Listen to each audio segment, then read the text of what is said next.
2018 సంవత్సరంలో బొమ్మూరు ఫేజ్ 2లో కిట్కో హౌసెస్ ఒక 1200 నిర్మాణం చేసిన విషయం మీరు చూస్తూనే ఉన్నారు.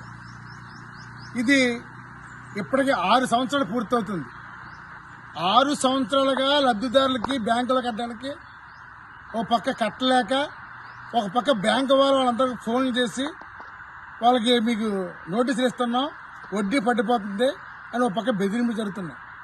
మరో పక్క ఆనాడు వైసీపీ ప్రభుత్వం కట్టేసి సున్నాలు మాత్రం వేసేసింది తప్ప కనీసం మౌలిక సదుపాయాలు ఏదైతే రోడ్లు, కరెంటు, బాత్రూమ్స్ ఇవన్నీ కూడా ఏమీ సదుపాయాలు చేయలేదు.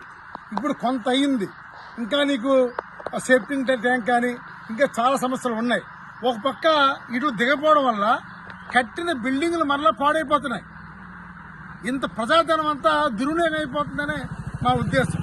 అందుకని ఈరోజు మరి కమ్యూనిస్ట్ పార్టీ టౌన్ కమిటీ, మరి ఏఐటీసీ రాజమండ్రి జట్టు లేబర్ యూనియన్ సంయుక్తంగా ఈరోజు ఈ హౌసెస్ పరిశీలించాం. ఒకటే కోరుతున్నాం, కిట్కో అధికారులకు, మున్సిపల్ కమిషనర్ గారికి, ఇక్కడ రూరల్ ఎమ్మెల్యే గారు అందరికీ, అయ్యా పేదవాడు ఇల్లు లేక బాధపడుతున్నారు, 1200 ఇల్లు పూర్తయినాయి, మీరు తక్షణమే ఏమీ ఆలోచించకుండా వెంటనే వీళ్ళందరూ కూడా ఇంట్లో తీసుకొచ్చే లబ్ధాలకి న్యాయం చేయండి. లేని పక్షంలో సిపిఐ రాష్ట్ర కార్యదర్శి రామకృష్ణ గారి నాయకత్వంలో రేపు త్వరలో డేట్ నిర్ణయించి ఆయన ఆధ్వర్యంలో అందరితో పాటుకు మేము ఇంట్లోకి మేమే ఇల్లు ఇచ్చేస్తామని సందర్భంగా తెలియజేస్తున్నాం.